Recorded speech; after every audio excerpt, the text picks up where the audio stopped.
I'm here to save you about $8,000 in repairs.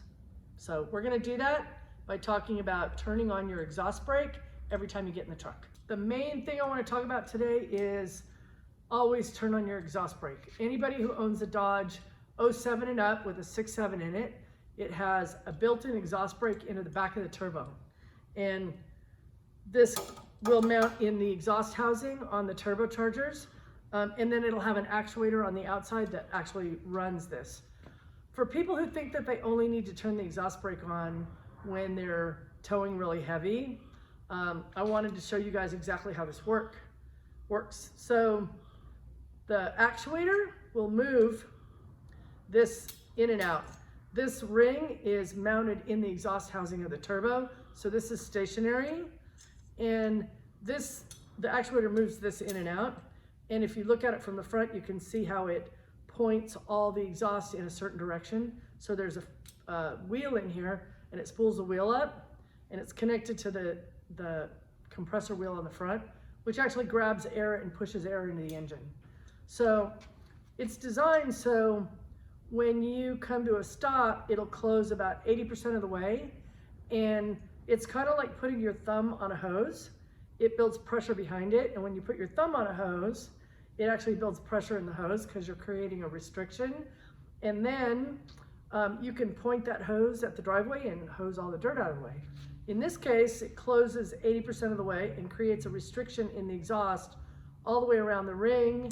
And then it shoots that exhaust down and gets this fan spinning really fast. So when you go to take off, you're already creating a certain amount of boost, and then it spins up really quick.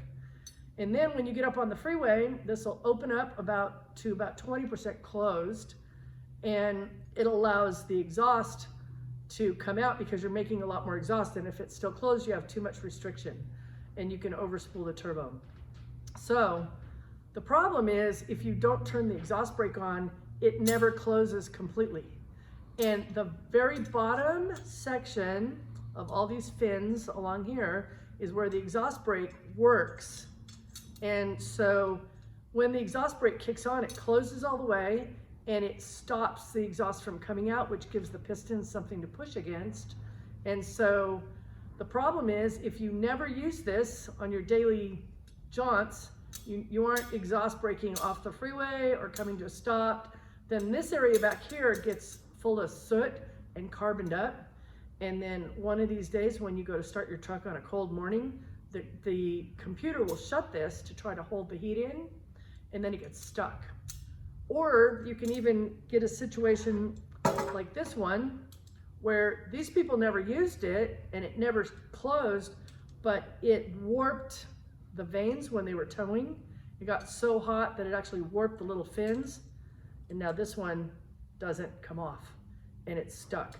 And when it sticks, the actuator will keep trying to close it and open it, and it just works the crap out of the actuator. And not only does this need to be replaced, but so does the actuator. That last check, one of my customers came here from the dealer and they wanted $8,800 for a new turbo. So turning on the exhaust brake every time you get in your truck, what it does is it helps to move the vane completely, keep it clean, keep it functioning right, and it saves on brakes. So every time you get in your truck, turn on the exhaust brake.